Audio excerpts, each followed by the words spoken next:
नमो अरिहन्ताणं नमो सिद्धाणं नमो आयिर्याणं नमो वज्रायाणं नमो लोहे सर्वसाहूणम्।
नमः शमै साराय सानुज्ञाचकास्ते चित्स्वभावाय भावाय सर्वभावान्तरचे।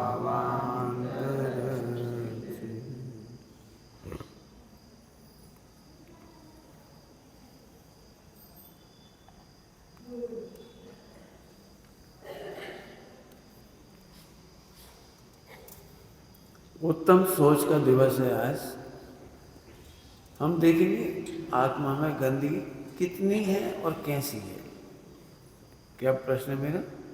आत्मा में गंदगी कैसी है और कितनी है।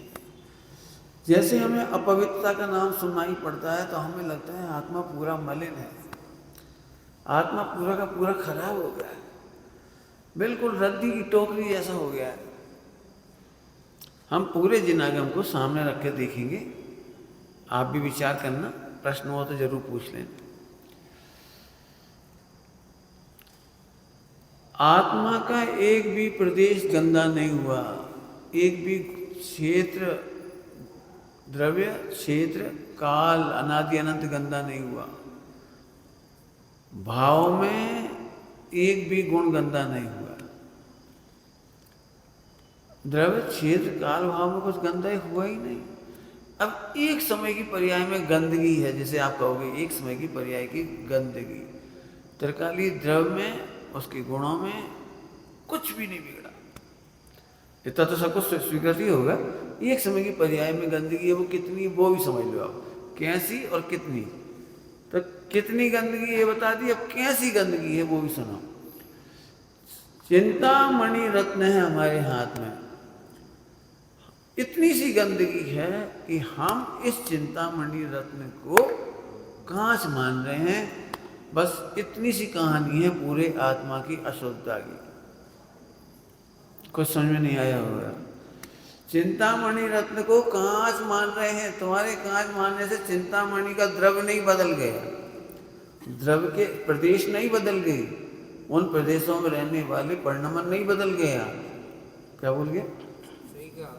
पर्णमन भी नहीं बदल गया और उसके गुण भी नहीं बदल गए, कुछ भी तो नहीं हुआ। केवल एक समय की गलती है कि तुम इसे कांच मान रहे हो। अब थोड़ा चलो आगे। इस चिंतामणि को रत्न को रखे हुए हम अनादिकाल से भीख मांग रहे हैं, हम परेशान हो रहे हैं, हम खेतों में मजदूरी कर रहे हैं, हम बिल्डिंग निर्माण कर रहे हैं, मजदूर बन गए हम। एक इंद्री, दो इंद्री, तीन इंद्री, चार इंद्री, पांच इंद्री भी चले गए। हम सुख के लिए लालायित बने रहे, भीख मांगते रहे सुख की। हम गिड़गिड़ाते रहे पत्नी के सामने, पति के सामने, बच्चों के सामने, घर भर में पूरे जीवन तक उठाते हुए भी सास के सामने गिड़गिड़ाते रहे। सास अपने सुख के लिए बहू के सामने गिड़गिड़ाती रही, मरते समय 2 घूंट पानी पिला देना। गड़बड़, इतनी बड़ी अनंत सजा मिल रही, कितनी सी गलती की, कितनी सी गलती हुई है, इतना सा असुचिता है आज की तारीख में। बस इसलिए मैं पूरी वजन पूरी ताकत दे रहा हूं कि आत्मा का कुछ बिगड़ा ही तो नहीं है। पंडित साहब की एक रचना है, सुना देना बाद में। द्रव्य से पूरा, क्षेत्र से पूरा, काल भाव से पूरा, हानि न होवे वृद्धि न होवे। तुम्हें लगेगा एक समय में इतनी सी भूल का इतनी बड़ी सजा सिद्ध कर दिया हमने। चिंतामणि में कुछ नहीं बदला, सोना को पीतल मानने में सोना का कुछ नहीं बदला, न द्रव्य न क्षेत्र न काल न भाव। तुम सुखी न हुए, ये बात सही है। तुमने अनंत पीड़ा उठाई है, ये बात बिल्कुल सही है। हमें अनंत पीड़ा उठाने की सजा तुम्हें लग रहा है बहुत बड़ी है, और आचार्य कह रहे एक समय की है। और यहाँ हमारा थोड़ा सा कॉन्ट्राडिक्शन है, थोड़ा सा ऐसे कैसे एक समय की है, ऐसे कैसे द्रक्षित का भाव शुद्ध है, आत्मा शुद्ध कैसे हो गया। ऐसे ही नहीं लिखा होगा, सिद्ध के समान है विराजमान चिदानंद, ताहि को निहार निज रूप मान लीजिए, जैसो शिव खेत बसे तैसो यह तन माही, यहाँ वहाँ फेर नहीं, फेर मने अंदर नहीं है, देखिए विचार के, जे गुण सिद्ध माई ते गुण ब्रह्म माई, यहाँ वहाँ फेर नहीं, निश्चय निर्धार के। 150 साल पुरानी रचना सुना रहा हूँ आपको। संत निरंतर चिंतत ऐसे, आत्म रूप अबाधित ज्ञान। अब ये बात तो सही है, जो बात मैं बता रहा हूँ वो कम लोगों ने बताई है। लेकिन सिद्धों की बात है, अनंतों की बात है, भगवंतों की बात है। कम लोगों ने बताई, कम तो है ही, हम क्या करें। अज्ञानी ज्यादा है और अरहंत कम है। अरहंत केवल 8,98,502 है, अज्ञानी तो भीड़ है। हम क्या करें अज्ञानी की। तो डॉक्टर साहब ने बहुत सुंदर बात लिखी है अपने 10 लक्षण धर्म वाली किताब में, बहुत सुंदर बात लगती है। लोक में प्रत्येक आदमी बड़ा ईमानदार है। यदि कोई कुर्ता स्पेशलिस्ट होगा, टेलर, और कोई महिला उसके पास पहुंच जाए कपड़े सिलवाने, तो वो साफ मना करे, बहन जी मैं कुर्ता स्पेशलिस्ट। कुर्ता सिलवाने के लिए सूट वाले के पास जाओ, सूट स्पेशलिस्ट के पास, तो वो मना कर दे, भाई साहब हम कुर्ता नहीं सिल सकते, हम सूट स्पेशलिस्ट। डॉक्टर के पास पहुंच जाओ, इंजीनियरिंग की सलाह लेते, तो साहब मना कर देता, भैया इंजीनियरिंग की सलाह हमें नहीं आती। समझ गए होंगे सारी बातें। पूरा विश्व ईमानदार है, लेकिन धर्म का क्षेत्र इतना गजब का है, इसमें हर आदमी पंडित है, हर आदमी विद्वान है, हर आदमी फैसला दे देता है, केवली का फैसला पलट देता है, अपनी बुद्धि से बता देता है, बिना पढ़े बता देता है। हमारी मानो तो हमें तो लगत है कि आत्मा अशुद्ध है। भाई ग्रंथ खोल के बताओ ना, कहाँ लिखी है भाई। हमें लगता है, इससे हम क्या करें, लिखा क्या ये तो बता दो। बहुत सारे इतने दिनों में दृष्टांत दे दी मैंने। आज मैं थोड़ी गहराई से और चर्चा करना चाह रहा हूँ, गहरे गहरे जाकर के, इसलिए मैंने भूमिका बना ली इतनी देर में। पूरे विश्व में एक गजब की बात है जो जैन शासन में है और कहीं नहीं है। सुनना सभी लोग, पूरे विश्व में नहीं है और जैन शासन में है। कौन सी? मैं बहुत सारी क्वालिटी बता चुका हूँ जैन धर्म के लिए, आज एक बढ़िया क्वालिटी बता रहा हूँ, सुनना ध्यान से। उसका नाम है नय चक्र। निश्चय नय और व्यवहार नय। जो नय चक्र है केवल जैन शासन में है, अन्य शासन में नहीं। अब जो नहीं समझे होंगे वो तो नहीं समझे होंगे, जिन्होंने पढ़ाई लिखाई नहीं की वो तो क्या समझेंगे नय चक्र क्या होता है। मैं कुछ एग्जाम्पल भी दूंगा तो आपको नय चक्र की महिमा समझ में आ जाएगी। अन्य मतों में जैसा इंद्रिय ज्ञान से फीलिंग होता है और जैसा बोलते हैं वही सत्य है। और हमारे यहाँ पहली लाइन लिखी है कि जो तुम देखते हो, जो तुम सुनते हो, जो तुम समझते हो वो असत्य है। कुछ समझ में आया क्या कह रहे हैं? तुम लोग इधर जाओ ना, तीनों जने इधर जाओ, इधर जगह अच्छा मेरे पास आओ आओ, शाबाश, सामने दिखोगे तो मुझे। पूरे विश्व में जो देखा जाता है, सुना जाता है, समझा जाता है, उसे सत्य माना जाता है। और जैन शासन की पहली पंक्ति ये है कि जो तुम समझ गए हो तो समझना कि नहीं समझे। क्या कह रहे? जो तुम सुन रहे हो, जो तुम समझ गए हो वो झूठ है। क्यों? क्योंकि जैन शासन में केवल ज्ञान गम्य को सत्य माना है, इंद्रिय गम्य को सत्य नहीं माना गया। फिर से बोलूं, जो इंद्रियों से, 5 इंद्रियों से दिखता है वो झूठ है। और जो अतीन्द्रिय ज्ञान, केवली भगवान का ज्ञान, सर्वक का ज्ञान क्यों प्रमाण किया हमने? 2 प्रकार के ज्ञान है, इंद्रिय ज्ञान और अतीन्द्रिय ज्ञान। इंद्रिय ज्ञान माने हमारा तुम्हारा ज्ञान, ये झूठ है। ज्यादा दूर तो नहीं जाना पड़ेगा, जल्दी जल्दी एग्जाम्पल दे दूंगा झूठ के। तो सुनना झूठ, बोलो भाई, आंखों से सही दिखता है या झूठ दिखता है?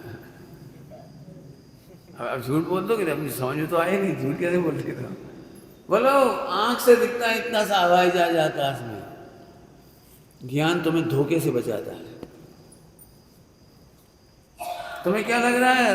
रात को हवाई जहाज, एक रंगीन लाइट, सफेद लाल हरी कोई सी भी चमचमाती हुई जा रही है, इतना सा हवाई जहाज। बोलो, ज्ञान नहीं होता तो तुम आंखों से दिखा हुआ सही मान लेते। कान से सुना आपने, कान से, माँ ने गुस्से में बोला मर जा, पिंड छूटे तेरा, मर जा, हड्डी पसली तोड़ दूंगी तेरी। बोलो, कान ने धोखा दिया और ज्ञान ने बचाया धोखे से। आ गया ना? बचाया कि नहीं बचाया? 2 दृष्टांत दे दिए, कितने चाहिए दृष्टांत? जिब्बा कह रही है खेचे जाओ रसगुल्ला, और ज्ञान कहता बेटा डायबिटीज है, मर जाओ। बताओ कौन ने बचाया? इंद्रिय ज्ञान से लग रहा है तेज गाड़ी चलाने में मजा आता है, ओ बचाता कौन है उस समय? अब तो समझ में आ गया। थोड़े एग्जाम्पल नहीं है, बहुत सारे, मैं इसलिए समय नहीं खराब कर रहा। पूरा विश्व इंद्रिय ज्ञान से चलता है और जैन शासन केवल ज्ञान से चलता है।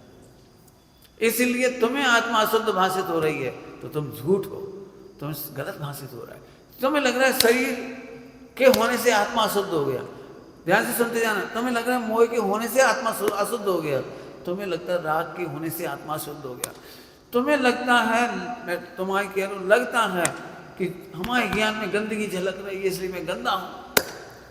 और मैंने पहले सेकंड में कह दिया जो तुम्हें समझ में आ रहा है वो झूठ है।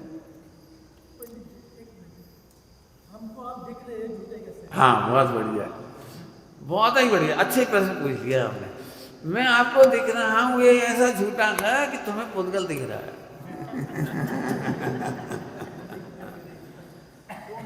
और वो पुद्गल भी नहीं दिख रहा, वो पुद्गल द्रव्य भी स्कंद है, वो भी नहीं दिख रहा। प्रवचन सुन भी रहे ना, वो सुनाई से कुछ समझ में नहीं आ रहा है। जिसमें जितनी योग्यता उतना समझ रहा है, वचन से कोई नहीं समझ रहा है। यदि वचनों से समझ जाते, कान से समझ जाते, तो भगवान के समूह शरण में एक भी मिथ्या दृष्टि नहीं बचता।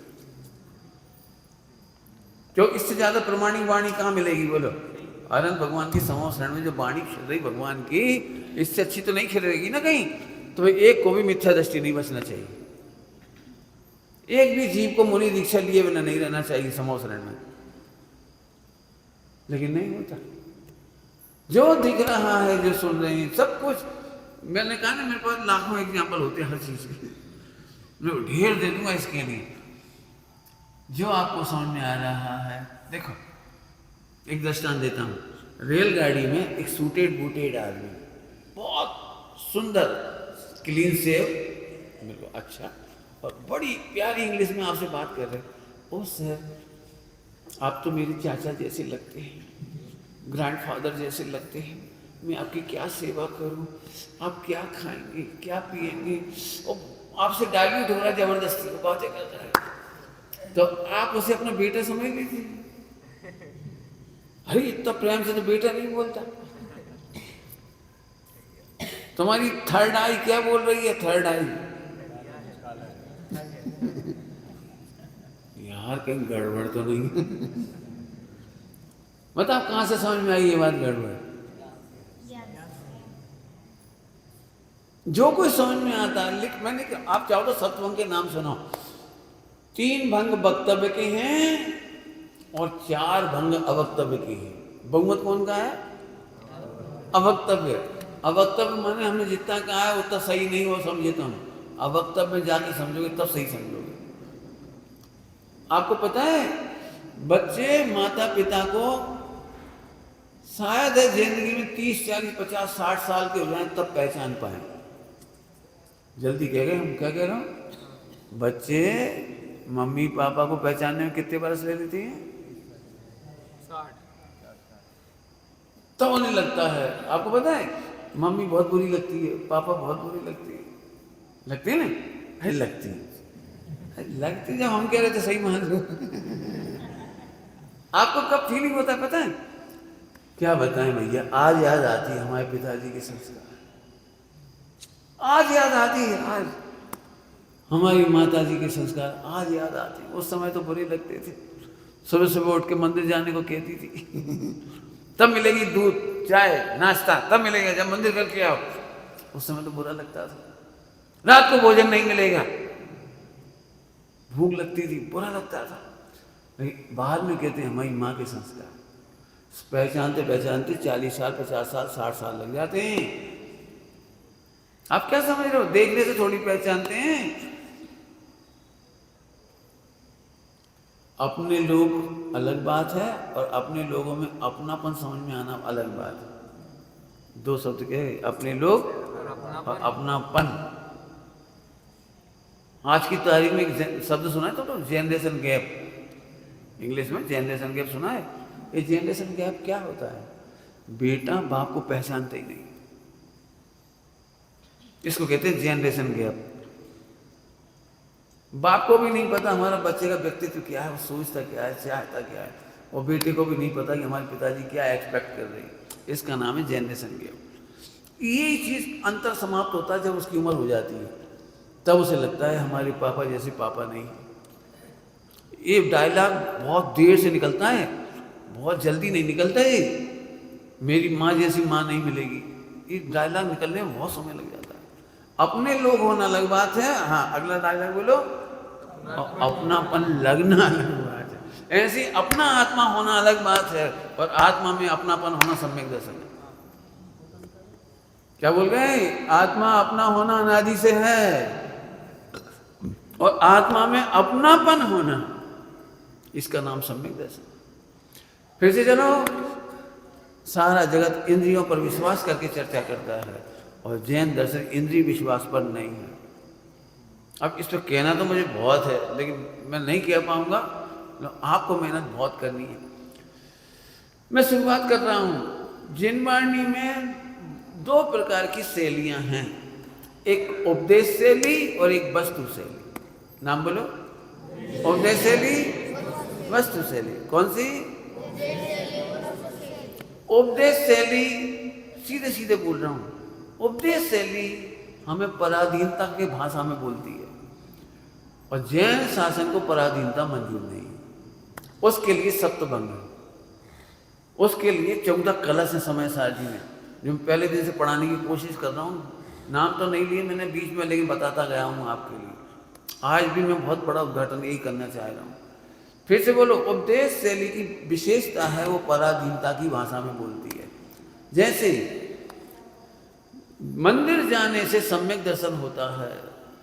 देव, शास्त्र, गुरु, रतन शुभ, 3 रतन करता।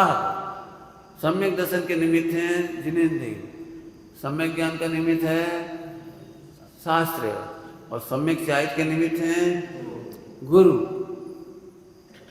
इसका बहुत प्रचार होगा, बहुत कहा जाएगा और हम भी, ध्यान से सुन लेना सभी लोग, हम भी छठे गुणस्थान तक उनसे दूर नहीं हो सकते। कहाँ तक कह दिया मैं? छठे गुणस्थान तक। हम चाह करके भी इस व्यवहार का लोप नहीं कर सकते, लेकिन यदि दृष्टि में पराधीनता आ गई तो पहला गुणस्थान बना रहेगा, छठा आएगा ही नहीं। जल्दी बोले, क्या बोल गए हम? दृष्टि में पराधीनता देवशास्त्र गुरु की बनी रही, इनसे ही कल्याण होगा, इनसे ही कल्याण होगा, इनसे ही कल्याण होगा, इनसे ही कल्याण होगा, इनके बिना नहीं होगा, ये बात सच्ची है, और इनसे होगा, ये बात सच्ची नहीं। पंडित जी, आप बातों की बाजीगरी कर रहे हो, क्या फर्क पड़ता है? इनके बिना नहीं होगा, इनसे नहीं होगा, क्या फर्क पड़ता है इससे? पॉइंट पकड़ में आ रहा है? थोड़ा सा समझाएंगे, चिंता नहीं करो, पूरे बात नहीं छोड़ूंगा। क्योंकि इनके बिना नहीं होता, मैंने जितने जीव सिद्धालय में गए हैं वे देश गुरु के निमित्त बिना उपादान में कुछ नहीं हुआ, निमित्त बिना नहीं हुआ। आज भी तुम बैठे हो तो मैं निमित्त हूँ आपके लिए, उपादान आप हो। शास्त्र निमित्त है, आप उपादान हो। देव की प्रतिमा हमारे भगवान विराजमान है, आप उपादान हो। इनके बिना तो हमारी बातें नहीं हो सकती, बराबर है? लेकिन इन पर डिपेंड होने से नहीं होता। डॉक्टर के बिना मरीज स्वस्थ नहीं होता, और डॉक्टर दवाई नहीं खाता, मरीज को खानी पड़ती दवाई। अब समझ लो, डॉक्टर के बिना कोई मरीज स्वस्थ नहीं होता। साहब, हमने तो सुना है आपके बिना कोई स्वस्थ नहीं होता है। डॉक्टर साहब, डायबिटीज मुझे, दवाई तुम खाओ। मैं रसगुल्ले खाऊंगा, परहेज तुम करो। क्या कहना है बोलो? Never possible. ओके, अब इधर लगाओ। मेरे कल्याण में भगवान क्या करेंगे? मेरे कल्याण में मुझे सावधानी होनी है, मेरे आचरण में मुझे सावधानी रखनी है, मेरे सम्यक ज्ञान में, मुझे आत्मा में मुझे सावधानी रखनी है। देश शास्त्र गुरु केवल बहुत बढ़िया दृष्टांत है, ज्ञापक निमित्त है। अब ज्ञापक नया शब्द होगा, कई लोगों को तो नहीं समझ में आ रहा होगा, तो मैं सरल कर देता हूँ। जैसे हम कार चलाते हुए जा रहे हों तो एक चौराहा आता है, फलटन, बम्बई, हमें नहीं पता कहाँ का, 4 दिशा के अलग अलग, इसको कहते हैं ज्ञापक निमित्त, इसको कहते हैं ज्ञापक निमित्त। तुम्हें बम्बई जाना है तो जिस दिशा में लिखा हुआ है बम्बई, जिस दिशा में, कार तुम्हें चलानी है, उसे नहीं चलानी है।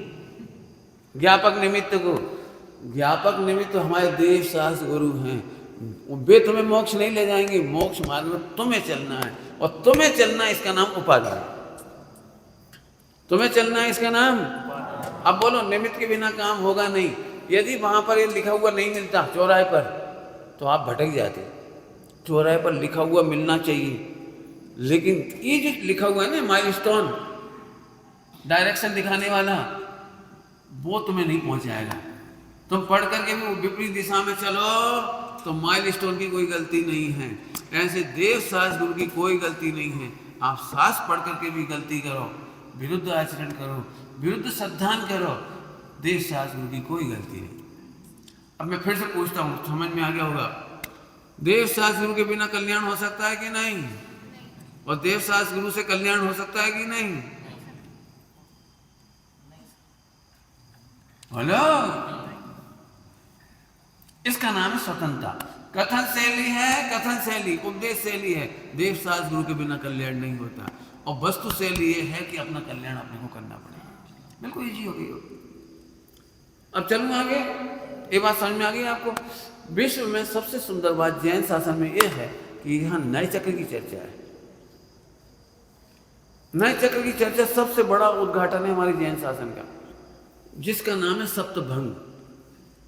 सो स्यादुवाद मय सप्तभंग, गणधर गूथे 12 सुमंग। हमारी 12 अंग की रचना हुई। अभी मैं समझाता हूँ, अभी भी आप नहीं समझोगे, नए चक्र तो समझाया नहीं ना मैंने, तो धीरे धीरे समझाता हूँ। एक प्रश्न मेरे पास आया है, समझ लो आप सबकी तरफ से, कि पहली बार ऐसा हो रहा है कि आप ये कह रहे हैं कि सम्यक दर्शन नहीं करना है, और जिन वाणियों ने कहा सम्यक दर्शन करना है। सम्यक दर्शन ज्ञान चारित्राणी, और सम्यक दर्शन के गीत गाए जा रहे हैं। मोक्ष महल की प्रथम सीढ़ी, यावीन ज्ञान चरित्र सम्यक्ता नादरे सो सम्यक धारो अब तुम मना कर रहे हो, तो तुम क्यों मना कर रहे हो? मैं तो सरेसर मना कर रहा हूँ। और एक रचना भी सुना दीजिए सुबह, नहीं चाहिए सम्यक दर्शन, नहीं चाहिए सम्यक ज्ञान, नहीं चाहिए सम्यक चाहिए, नहीं चाहिए मोक्ष। बराबर है? प्रश्न समझ में आ गया सबको? समझ आ गया प्रश्न? इसका उत्तर बहुत जोरदार है। पहले दृष्टांत दूं कि सिद्धांत समझाऊं? पहले दृष्टांत एक लड़की है 20-25 साल की और उसका पापा है 80 साल का, और उस परिवार में कोई नहीं। पापा 80 साल की, उन्हें कैंसर है, मैक्सिमम 6 महीने में एक्सपायर हो जाएंगे। और उस घर में अब कोई नहीं। एक 25 साल की बिटिया है, लास्ट बिटिया है, पत्नी मर चुकी है, सब मर गए। 80 साल का पुरुष पापा है, और क्या है उनको? कैंसर, और विद इन 6 मंथ चले जाएंगे। और खरबपति पार्टी है, खरबपति। समझ में आया कुछ? अब उस लड़की का रिश्ता तुम्हारे लिए आया है, तो तुम कितना दहेज मांगोगे? अरे बोलो, कितना दहेज मांगोगे? नहीं मांगोगे, बिना दहेज के।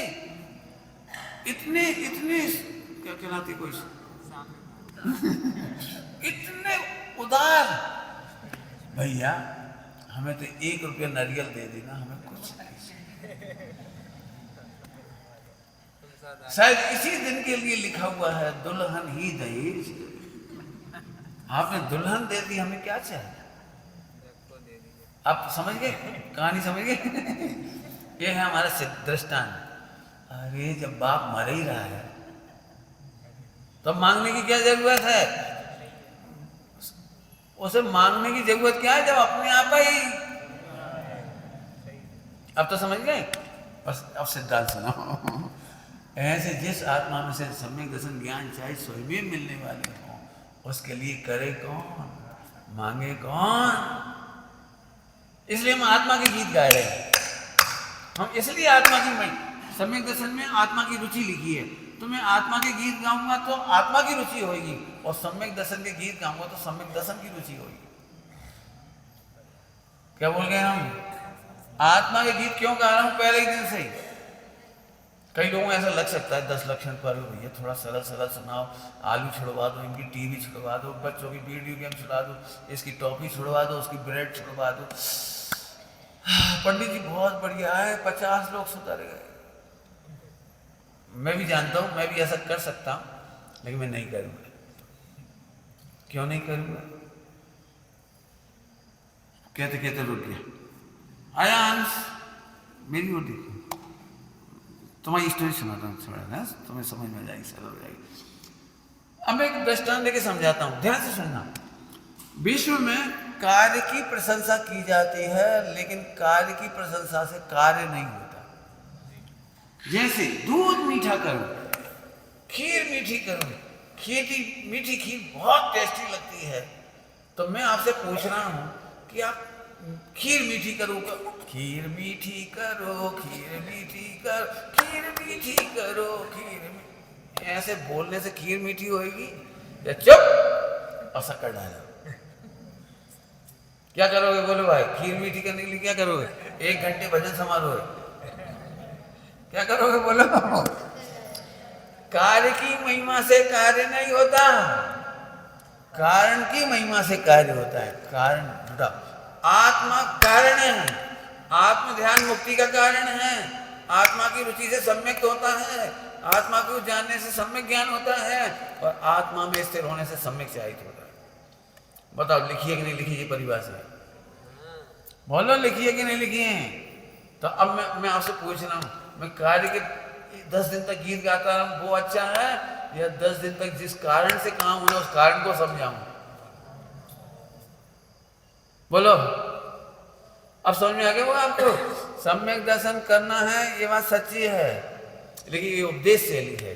उपदेश शैली कार्य की तरफ से बोलती है और वस्तु शैली कारण की तरफ से बोलती है।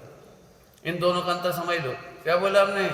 उपदेश शैली और वस्तु शैली कारण की तरफ से होती है। मैंने दृष्टांत दिया था, शक्कर डालने से दूध मीठा होगा, तो शक्कर से दूध मीठा करो, ये बोलने की जरूरत नहीं है, शक्कर डालो। अब मैं फिर से बोलता हूं एक बात, कार्य की रुचि से कार्य नहीं होता। क्या बोला मैंने? कार्य की रुचि से सम्यक दर्शन की महिमा का नाम सम्यक दर्शन नहीं है। धीरे धीरे बोल रहा हूं, मुझे पता है क्या बोल रहा हूं, सुन रहे हो? सम्यक दर्शन की महिमा से क्या नहीं होता? सम्यक दर्शन नहीं होता। सावधान, खतरनाक वाक्य बोलने से पहले ही सावधान कर रहा हूं। सम्यक दर्शन की महिमा से मिथ्या दर्शन होता है। ये मैंने पहले कह दिया, खतरनाक बोल रहा हूं। सम्यक दर्शन की महिमा से, आत्मा की महिमा से सम्यक दर्शन होता है, और सम्यक दर्शन की महिमा से मिथ्या दर्शन होता है। नहीं समझा तो पूछ सकते, कोई दिक्कत नहीं। फिर से बोलता हूं, बहुत सरल है, बहुत सरल। फिर खराब दृष्टांत आज से जैसे तुम समझो, लड़की देखने के लिए लड़का वाले आए और वे आते से पैसे की बात करने लगे, कितना पैसा दोगे, कितना पैसा दोगे, कितना पैसा दोगे। तो लड़का अच्छा है कि खराब है? अरे बोलो, सब लड़की तो देखो आप, लड़की तो, अब वो क्या देखना साहब, आप तो पैसा बताओ कितना दोगे। बोलो भाई, लड़की पसंद, लड़का पसंद आएगा कि नहीं आएगा? अब उल्टा करो, लड़का पैसे की तरफ से पूर्ण विरक्त है, दहेज की तरफ से पूर्ण विरक्त है, और लड़की देखते से उसने पसंद कर ली, लड़की पसंद है। और अब जैसे लड़की पसंद आती है ना, तो लड़की का पप्पा लड़की का पप्पा बन जाता है। समझा क्या कह रहा हूं? तो लड़का फौरन बोला, पापा जी आप बिल्कुल हैरान मत होइए, आप बिल्कुल परेशान मत होइए, बिल्कुल कर्जा नहीं लेना, फालतू खर्चे नहीं करना, सब व्यवस्था हो जाएगी, आप शांति से शादी करो। बेटा तुम बताओ तुम्हें क्या दें? क्या दो? दे तो रहे हो। नहीं, फिर नहीं, अब कुछ नहीं, कसम है पिताजी, हमें कुछ नहीं चाहिए। सही बताना, यहाँ से लड़के को सब कुछ देने की इच्छा होती है कि नहीं होती? ऐसे ही जो सम्यक दर्शन मांगते हैं उन्हें कुछ नहीं मिलता। आत्मा पसंद आता है तो केवल ज्ञान भी मिलता है। क्या कह रहे हैं? बोलो क्या करना है, बोलो। अरे तुम छोटी सी चीज क्यों मांगते हैं? सम्यक दर्शन मांगना ऐसा है जैसे केवल अपन सगाई की अंगूठी मांग रहे हो। अभी नहीं समझ में आया, मैं जल्दी क्या करें। लड़की देखने आए, लड़की देखने, और लड़की की पसंद की तो बातें नहीं कर रहे, मुझे क्या, तुम तो ये बताओ सगाई में कौन सी अंगूठी पहनाओगे? नहीं, सगाई में अंगूठी कौन सी पहनाओगे? अंगूठी डायमंड की, गोल्ड की, बेंटेक्स की, कौन सी पहनाओगे? तू केवल अंगूठी मांग रहा है और हम तो जाए पूरा दहेज देना चाहते हैं। ऐसे ही जो आत्मा को पसंद करते हैं उन्हें अनंत गुणों की निर्मल पर्याय प्रकट होती है, और अनंत काल तक अनंत सुख, अनंत ज्ञान, अनंत दर्शन, अनंत चार्य, अनंत सुख, अनंत वीर, जो अनंत काल तक रहिए, अनंत काल यथा तथा। अब बोलो भैया, सम्यक दर्शन चाहिए कि नहीं चाहिए? संसद में बिल पास करवाना है आज, बोलो। मैं इसलिए नहीं कह रहा हूं कि हम सम्यक दर्शन का अनादर कर रहे हैं। रत्नत्रय की पूजा करते हैं,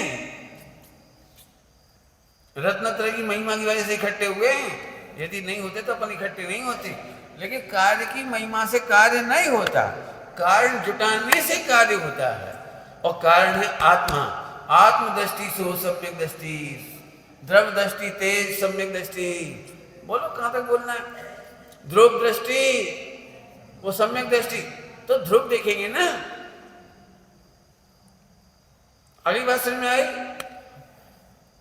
बाबू भाई जी एक बहुत प्यारा दृष्टांत देते थे इस प्रकरण में, मैं वो दृष्टांत देता हूं।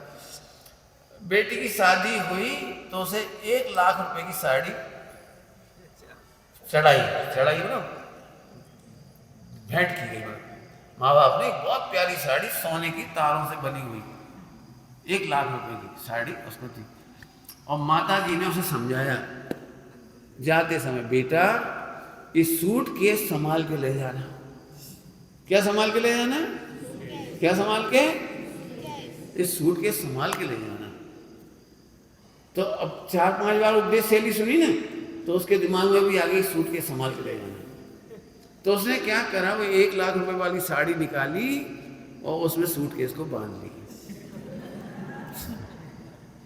क्या करा? 1 लाख रुपए की साड़ी ले ली और सूटकेस को बांध ली।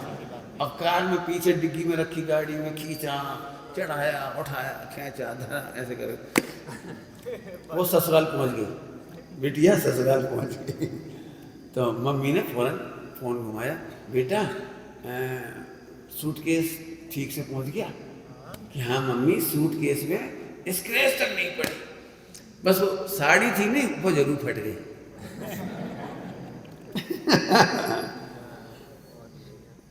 समझ गए कहानी? कहानी का मतलब ये है कि जब हमने तुमसे कहा था परिणाम सुधारना, तो तुम परिणाम सुधारने के चक्कर में अपरिणामी को भूल गए। जिसके बल पर परिणाम निर्मल होते हैं, जिसके बल पर परिणाम सम्यक होते हैं, जिसके बल पर चारित ज्ञान सम्यक ज्ञान चारित होता है, जिसके बल पर मोक्ष होता है, जिसके बल पर कर्म करते हैं। अरे तुम आत्मा फात्मा एक तरफ रखो, सम्यक दर्शन कैसे होगा ये बताओ। अरे आत्मा चूल्हे में गए हो, ये बहुत आदमी आत्मा लगा रखी तुमने, जरा सम्यक दर्शन की बात करो। समझिए कुछ भैया, जब आत्मा का खात्मा हो गया अब सम्यक दर्शन काय में से करोगे?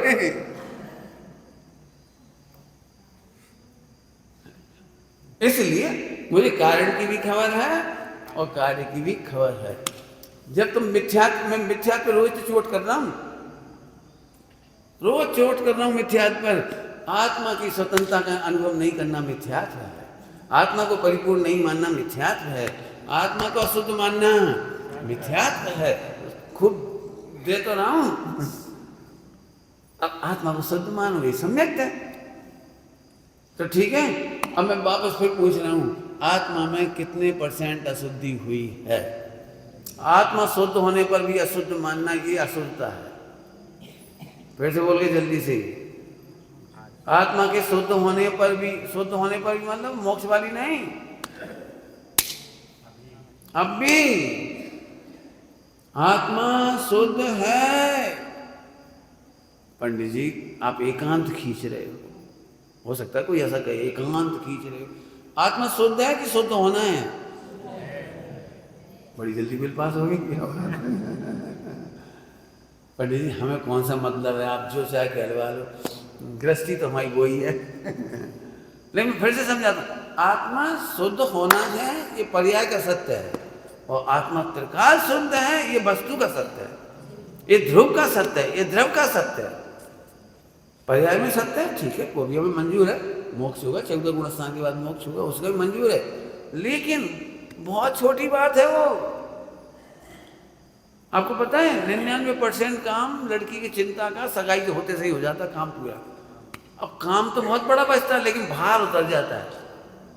कुछ समझ में आया? जल्दी से दृष्टांत में, लड़की की 30 साल की लड़की हो गई और सगाई नहीं हो रही, तो कितनी टेंशन है। अब जैसे योग्य लड़के से सगाई हो गई, कितने % प्रॉब्लम निपट गई? कितनी? 99। अब पूरे हल्के हो गए, भैया बोझ उतर गया, भैया बोझ उतर गया। अभी क्या उतर गया? 6 महीने बाद शादी है और इतनी सब दौड़ धूप है और बहुत सारे काम हैं। ऐसे ही चारित्र मोह में काम बहुत दिखता है और भार पूरा उतर गया। दर्शन मोह जाते से ही 99% संसार खत्म हो जाता है। 99% संसार खत्म हो गया, और 1% का तो मैं दिख रहा है 10-5 भाव, 2-4 भाव, 1% है। कुछ दम नहीं है उसके सामने। ऐसे पढ़ना सीखो कभी भी। जिनवाणी फिर से सुनो, जिनवाणी में जो कुछ लिखा है वो उपदेश शैली में लिखा गया है। उपदेश शैली को ज्यों का त्यों अर्थ करोगे तो मिथ्या दृष्टि हो जाओगे, और उपदेश शैली में से परमार्थ निकाल करके देखोगे तो कभी परेशान नहीं होगे। 2-4 दृष्टांत बीच में दे देता हूँ, बच्चे ही बैठे, अभी बच्चों को आज समझ में नहीं आया ना कुछ। अयान से चेहरा बता रहा है, कुछ समझ नहीं आया, नहीं आया तो मैं भी सरल सरल करता हूँ। अब रेडी रेडी हो, मुझे तो देख, मुझे देख, तभी तो समझ में आएगा। बच्चे थक जाते हैं, आज खेल के आए हो, पक्का छुट्टी थी, हाँ खूब क्रिकेट खेल लिया है, चलो कोई बात नहीं, खेल ली कोई बात नहीं। मैं दृष्टांत देके समझाता हूँ। तुम में से ऐसा कौन व्यक्ति बैठा है जिसके पिताजी ने उसे गधा नहीं कहा? वो तो बता दो कोई उसे, गधे कहेंगे, नालायक, अक्ल नहीं है, दो घोड़ी की अक्ल नहीं है, पूरी अकल बैच खाई है, ये भगवान कहाँ से जन्मे हो हमारे घर में, इससे तो नहीं होते। ऐसे बहुत सारे डायलॉग सुने होंगे कुछ लोग, है ना, सुने ना सब सुनिए। अब आप इस उपदेश शैली को सत्य मानोगे तो क्या होगा? उपदेश शैली तो ऐसी बोली जाएगी, बोली जाएगी, बोली जाएगी, बोली जाएगी, लेकिन इसको वस्तु शैली मान लोगे तो क्या होगा? सोचो, पिताजी ने डांट करके बच्चे से कहा तू गधा है, तेरी बुद्धि घास चरने गई। उसने कहा पिताजी प्रमाणम। घर आते से बोला मम्मी मेरे लिए घास दे दो, भूख लग रही है, घास। क्यों बेटा घास क्यों खाओगे? मम्मी सत्यव्रती, सत्यव्रती पिताजी के वचन मैंने प्रमाण किए। उन्होंने कहा गधे की औलाद।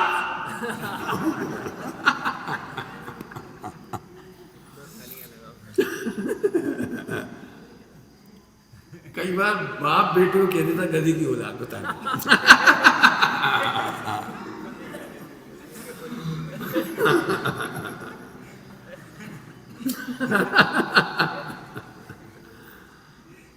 अब सोचो, यदि हम उपदेश शैली को यदि वस्तु शैली मानेंगे तो कितनी तकलीफ होगी। गुस्से में प्राय बाप या माँ ऐसा कह देते, मर जा, जा मुंह काला कर, बोल देते हैं। आज तक किसी ने मुंह काला नहीं किया और ना कोई मरने चला गया। आपको नहीं पता 99% उपदेश शैली ऐसी है। कितने सुनने, आपको जितने सुनने में जिनवाणी में से निकाल के सुना दूंगा, जिनवाणी में से। सम्यक दर्शन करना चाहिए, यह उपदेश शैली है, और सम्यक दर्शन होता है ये वस्तु शैली है। बच्चों को पाल पोस के बड़ा करना चाहिए, ये उपदेश शैली है, और बच्चे स्वतः बड़े होते हैं, ये वस्तु शैली है। कितने करोड़ों एग्जाम्पल हैं, पूरे पूरे वस्तु शैली से भरे पड़े। यदि तुम सम्यक दर्शन कर सकते हो, तुम मिथ्या दृष्टि लोग, पहले गुणस्थान वाले सम्यक दर्शन कर सकते हो।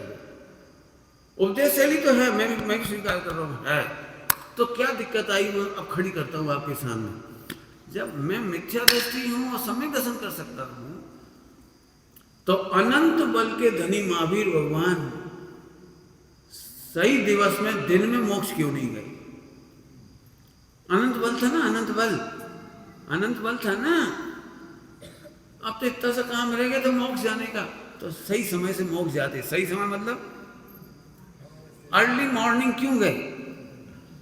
3 बजे 4 बजे क्यों गए? आपको समझ में नहीं आ रहा? मुझे बहुत दिक्कत हुई उससे। बताओ मेरी दिक्कत क्या? जब आप 4 बजे मोक्ष जाओगे और बैंड बाजे बजेंगे तो सामायिक करें कि नहीं करें? सुबह सुबह सारे मुनिराज, सारे आचार्य, सारे उपाध्याय, गणधर, श्रावक, ये सब जने सुबह सुबह सामायिक करें कि नहीं करें? तो कितना डिस्टरबेंस हुआ। ठीक टाइम से जाना चाहिए था। आपको क्या कहना है बोलो? थोड़ा और नीचे सरकूं, थोड़े और नीचे, तो 4 ज्ञान के धनी हो गए। हमारे पास कितने ज्ञान है अभी? 2, मति ज्ञान और श्रद्ध ज्ञान। और आदिनाथ महाराज के पास कितने ज्ञान थे मुनि दशा में? अब मेरा फिर प्रश्न है कि जब आप केवल ज्ञान कर सकते थे तो 1000 ईयर्स भाई, आपके पास तो कोई काम भी नहीं था ना मुनि दशा में। क्यों? मुनि दशा में क्या काम था आदिनाथ भगवान के पास? एक गौशाला बनानी थी कि धर्मशाला बनानी थी, मंदिर बनाना था कि मस्जिद बनानी थी? क्या करना था उन्हें? पत्नी थी कि बच्चे थे? क्या था? कुछ भी तो नहीं था वहां। बातचीत नहीं थी, शिविर नहीं थी, कुछ भी तो नहीं था। अब आप बता सकते हो 1000 साल क्यों लगा? ये वस्तु शैली से उत्तर आएगा कि होने योग्य कार्य अपने समय पर होता है, उसे भगवान भी नहीं टाल सकते। ये लाइन लिखी है, इंद्र नरेंद्र जिनेंद्र हु समर्थ नाही। इससे चैन मिलती है अपने को। मैं स्वच्छंद नहीं हो रहा हूं, इससे चैन मिलती है। बुद्धिपूर्वक मैंने सब कुछ त्याग दिया, लेकिन अभी भी मैं बहुत शांति से इसलिए रहता हूँ कि मेरे अनुसार पर्याय नहीं होगी, मेरे अनुसार परिणाम नहीं होंगे, मेरे अनुसार सोच नहीं होगी। मैं बाहर से जितना त्याग सकता था त्याग दिया। आदिनाथ भगवान भी सब कुछ छोड़ के चले गए। 4 ज्ञान हो गए, विचक्षण ज्ञानी हैं, द्वादशांग के ज्ञाता हैं, लेकिन ध्यान एकाग्र करने की विधि नहीं हो पा रही थी। क्या कह रहा हूँ, कुछ समझ आ रहा है? ध्यान एकाग्र करना तुम्हारे हाथ का काम है। बुद्धि पर तुम बैठ सकते हो, अप्रमत्त। अप्रमत्त माने वो अप्रमत्त नहीं लेना, प्रमाद छोड़ करके ऐसे बैठ सकते हो, आत्मा का विचार कर सकते हो। लेकिन ध्यान का लगना और नहीं लगना, एकाग्र चित्त का होना और नहीं होना, ये वस्तु शैली है, उपदेश शैली नहीं। हम ध्यान के बिल्कुल विरोधी नहीं हैं। ध्यान का विरोधी तो महापापी होगा, और प्रमाद के पोषक नहीं है। प्रमाद करने वाला महापापी है। प्रमाद का पोषण करना नहीं, और सम्यक ध्यान को सम्यक ध्यान समझो, और उपचरित को उपचरित समझो। उपदेश शैली में कहेंगे पहले ध्यान करो तब सम्यक तो होगा, ये उपदेश शैली है। टोडरमल जी साहब ने लिखा है, पूर्वचर व्यवहार है। पूर्वचर व्यवहार है, पहले नहीं करोगे तो नहीं होगा। उपदेश शैली ऐसी है। और वस्तु शैली है कि तुम बुद्धि पर बैठ जाओ और होने योग कार्य तो अपने समय पर ही होगा। आदिनाथ भगवान का दृष्टांत दे दिया। अब आपको कभी तकलीफ नहीं होगी। 99% लोग, क्षमा करना, जो स्वाध्याय नहीं करते उनको मैं नहीं कह रहा हूँ, जो स्वाध्याय करते वो 99% व्यक्ति आज का ये प्रवचन समझ जाएं तो उनके जीवन में 1 सेकंड भी टेंशन नहीं होगी। सम्यक दर्शन कब होगा, कब करें, मरना जाए। हे भगवान, बहुत धर्म करना बाकी है, कितना करना बाकी है, कितना रह गया, वो तो कुछ ही नहीं कर पा रहे। अरे भगवान, ना मन संभल रहा, ना वचन संभल रहा, ना काया संभल रही। लगता है अपना कल्याण नहीं होगा। इतना बड़ा रोना उपदेश शैली में से निकलता है। स्पष्ट कह रहा हूं, उपदेश शैली में से निकलता है। वस्तु शैली समझने वाला बुद्धिपूर्वक जो उपदेश शैली से कर सकते थे किया। क्या कहा? बुद्धिपूर्वक जो करना था इसके बाद निश्चिंत होने योग्य होगा, अपने समय से होगा। अब आपको लाखों दृष्टांत मिल जाएंगे कर्णान योग में और प्रथमान योग में। कर्णान योग और प्रथमान योग के दृष्टांत दे रहा हूं द्रव्यान योग से मिला करके। होने वाला कार्य तो हर माँ चिंतित है, मेरा बेटा जल्दी बड़ा हो जाए, जल्दी बड़ा हो जाए, जल्दी बड़ा हो जाए। जिन दुनिया में एक भी माँ ऐसी नहीं है जो ऐसा नहीं कहती। कहते हो कि नहीं कहते हो? इतना सा बच्चा होता है और बहुत रोता है, बहुत हैरान करता है, तो मम्मी बार बार की जल्दी बड़ा हो जा, क्यों प्राण खा रहा है, जल्दी बड़ा हो जा। फिर कोई इंजेक्शन मिला कि नहीं मिला बड़ा करने का? नहीं, कैप्सूल, टॉनिक। क्या कितने साल के हो गए तुम? 12 साल के? तो 10 के में 2 बजे ने बढ़ा दिए, बता लो। 10 साल तुम 10 साल में 10 साल के कितने साल में हुए हैं? 10 में ही हुए। कब बड़े हुए फिर तुम? मम्मी पापा ने बड़ा नहीं किया तुमको? जल्दी बड़ा करना चाहिए था। अरे जल्दी बड़ा करना चाहिए ना। कल्पना करो, इस बच्चे को 1 साल में 20 साल का कर दोगे ना तो ये बच्चा लड़ेगा, भयंकर लड़ेगा। तुमने मेरा बचपना खा लिया। मेरे बचपन में कितना खेलता, मजे करता, तुमने मेरे सारे दिन के सत्यानाश कर दिया। 1 साल का बच्चे को तुमने 20 साल का कर दिया। आप कल्पना कर सकते हो छोटी छोटी क्लास में कितनी मस्ती करता। तुमने 20 साल की पढ़ाई लाद दी उसके सिर पर। जो होता है वह अच्छा ही होता है, समय से होता है, समय से पहले नहीं होता है, और लेट कभी मैंने जल्दी जल्दी सुना दी रामायण। उपदेश शैली में से टेंशन निकलती है, निकाल लो आप, निकालो एक एक लाइन में, एक एक लाइन काट करता हूँ, इतना टेंशन निकले तो कहना। और वस्तु शैली हमें निर्भर कर देती है। बोलते हैं करो और अर्थ समझो कि होगा। फार्मूला बोलो, उपदेश शैली में भाषा निकलेगी करो। तुमने देखा बच्चे का दृष्टांत दिया अभी, ऐसे एक घर में कभी भूख लगती है तो बहुत जल्दबाजी करती, जल्दी बनाओ, जल्दी खिचड़ी बनाओ, जल्दी दलिया बनाओ, जब वो क्या रसोई, जल्दी रसोई बनाओ। तो पत्नी कहती, मम्मी कहती प्राण मत खाओ, अब रख दी हमने, अब उबलेगी, वो तो समझ से ही उबलेगी। नहीं नहीं जल्दी करो, अब जल्दी क्या करे, कुकर को लेके ना चल रहे क्या करे, अब कुकर को लेके उसको क्यों, कुकर से बोले जल्दी कर जल्दी कर, फिर कुकर बोले गैस से जल्दी कर जल्दी कर।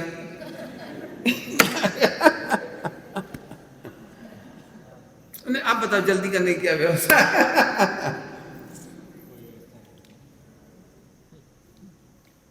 मतलब ये नहीं, वस्तु में बहुत दृष्टान है। पानी गर्मा गर्म 24 घंटे का खोला हुआ पानी, उबला हुआ पानी, अब रखा, भाई प्यास बहुत जम के लग रही, जल्दी करो, अब क्या करें जल्दी, भाई क्या करें, तो भी समय तो लगेगा ही ना, चाहे पंखा चला लो और चाहे थाली में फैला दो, समय तो।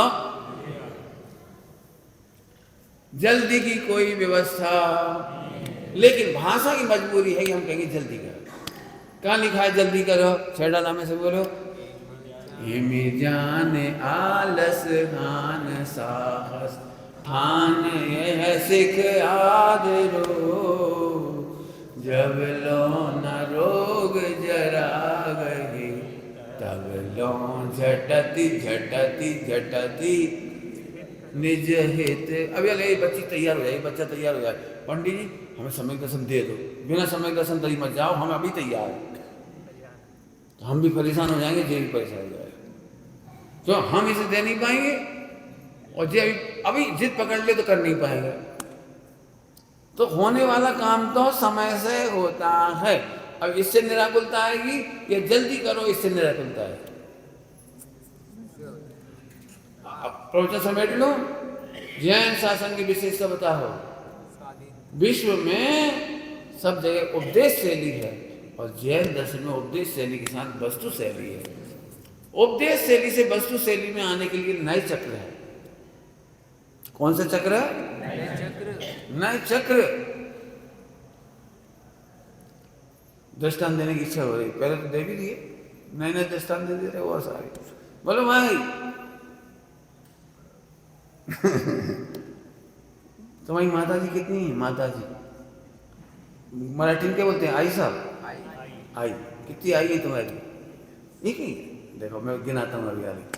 सब्जी लेने गए, वहां पर भी एक महिला बैठी थी, तुम उससे क्या बोलते हो? क्या बोलते? बोले सब्जी वाली बाई से। घर में भी कोई बुजुर्ग बर्तन मांजने वाली आती बुजुर्ग, उससे क्या कहती थी? माता जी। रेलगाड़ी में बैठी हो कोई महिला, माता जी खसको। एक माता जी वो भी हो गई, कितनी माता जी हो गई गिनते जाओ। अब ये उपदेश शैली की माता जी, इनका एक का भी टेंशन हमारे सिर पर नहीं है। वे भी कहते हैं बेटा, और हम भी कहते हैं माता जी। और जरूरत पड़ जाए रेलगाड़ी में 4 से 10 घंटे संग बैठे हों तो उनका नाश्ता अपन कर लेते हैं और उनको पानी भर के अपन दे देते हैं। लेकिन उतरते समय उनकी एक चम्मच तक लेके नहीं उतरती। सामान लेके उतरना तो दूर की बात है। क्यों? जो उपदेश वाली मम्मी है। कितना अच्छा लगता है रेलगाड़ी में उपदेश वाली माँ बेटे का मिलन। खूब घुल मिल के बातें होंगी, खूब घुल मिल के वही, खूब अच्छी। वो तुम्हें स्वास्थ्य की सलाह दे देंगी, तुम उन्हें बता दोगे कुछ सब। माता जी आप, मैं हूं ना आपका बेटा, आप चिंता नहीं करो, मैं हूं ना, सब कह लोगे। ये उपदेश वाला बेटा भाई रेल के साथ ही खत्म हो जाएगा।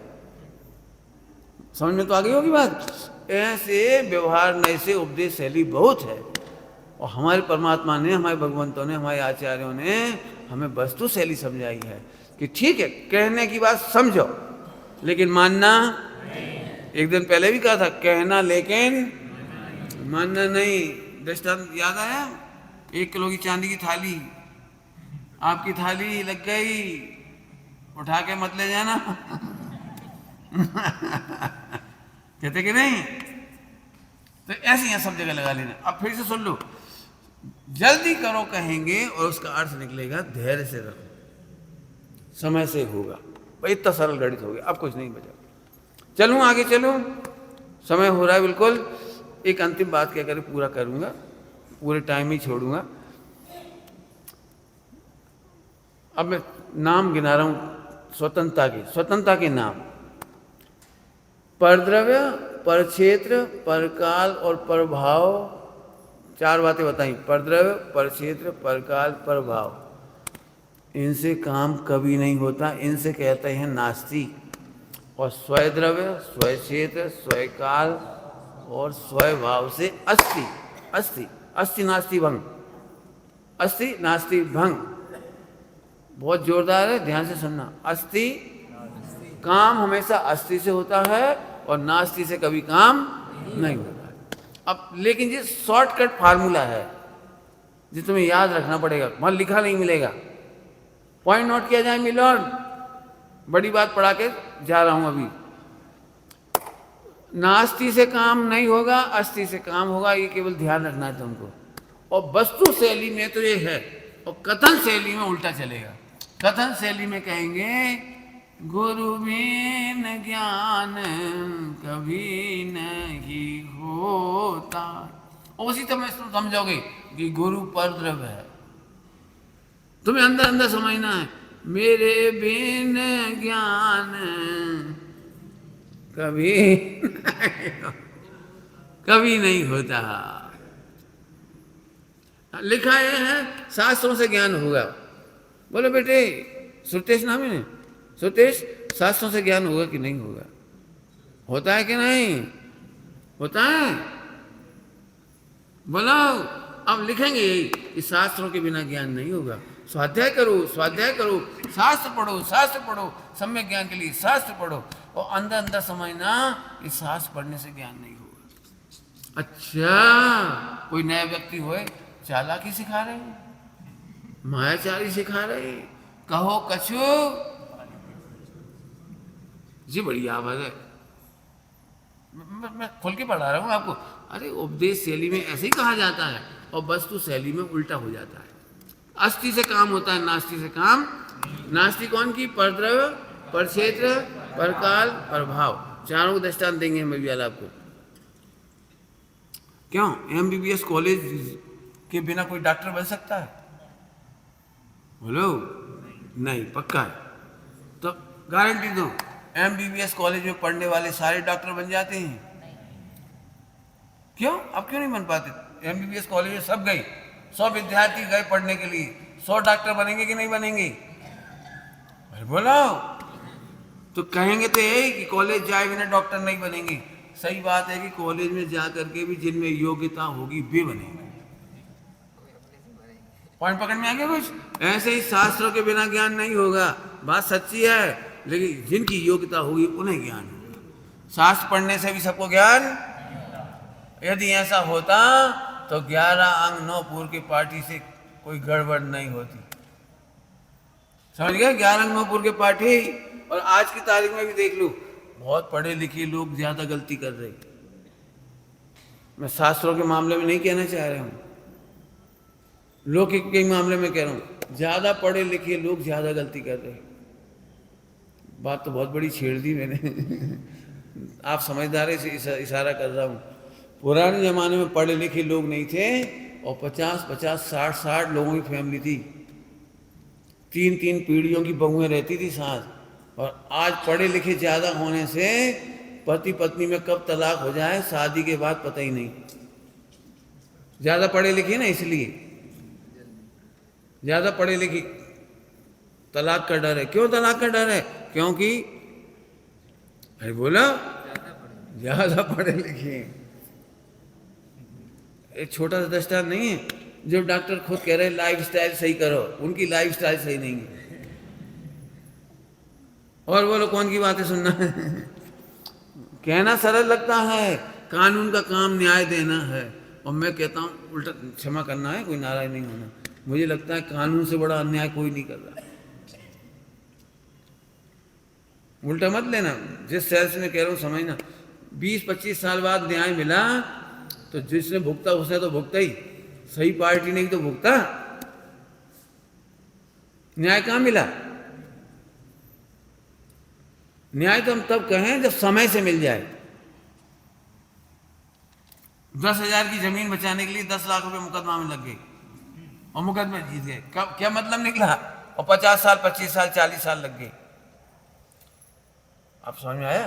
पहले के लोग पढ़े लिखे कम थे, लेकिन व्यवहारिक ज्ञान होने से वे ज्ञानी थे, हिल मिल कर रहते थे।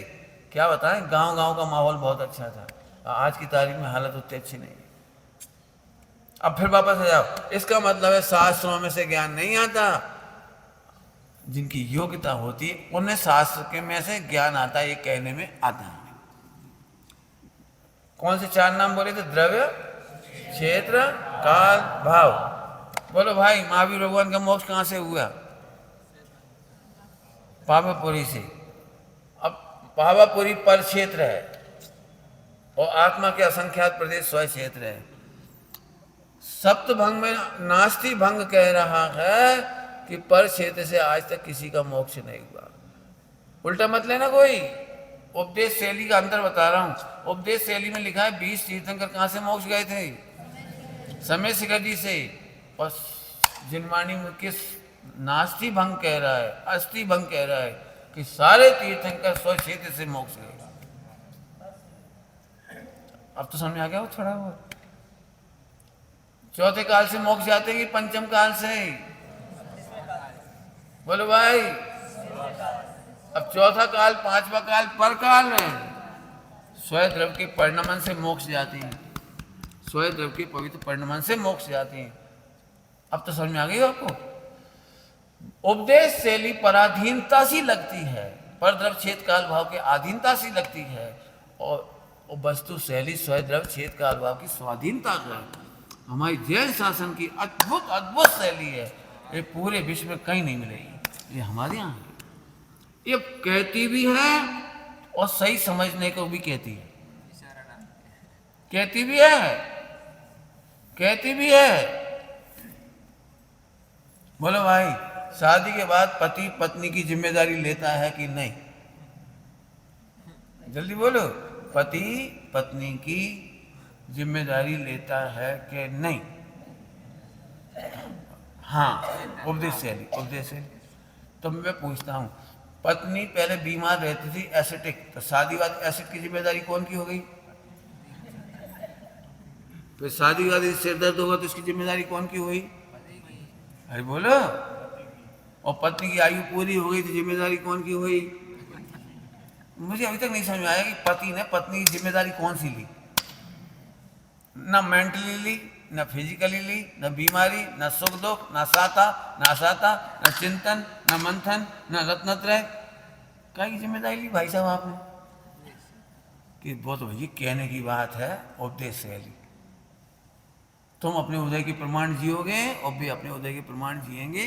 पर इतना है कि तुम रो रहे होगे तो सिंपैथी दे देंगे, I have sympathy with you. और क्या करेंगे बता दो, और नहीं तो तुम बता दो। लोग कहते हैं पति पत्नी सुख दुख में शेयर करते हैं, मतलब बांटते हैं। मुझे अभी तक कोई नहीं मिला। जैसे पति का 100% सिर दुख रहा है तो 50% पत्नी का दुखता होगा, फिर 50-50 शेयर कर लिया। हिंदुओं में तो ऐसा कहते हैं, मैं सुनाता हूँ, हिंदुओं में कहते हैं यदि पत्नी करवा चौथ का व्रत नहीं कर पाती तो उसके बदले का व्रत हस्बैंड कर लेता है, क्योंकि उसकी आयु का सवाल है।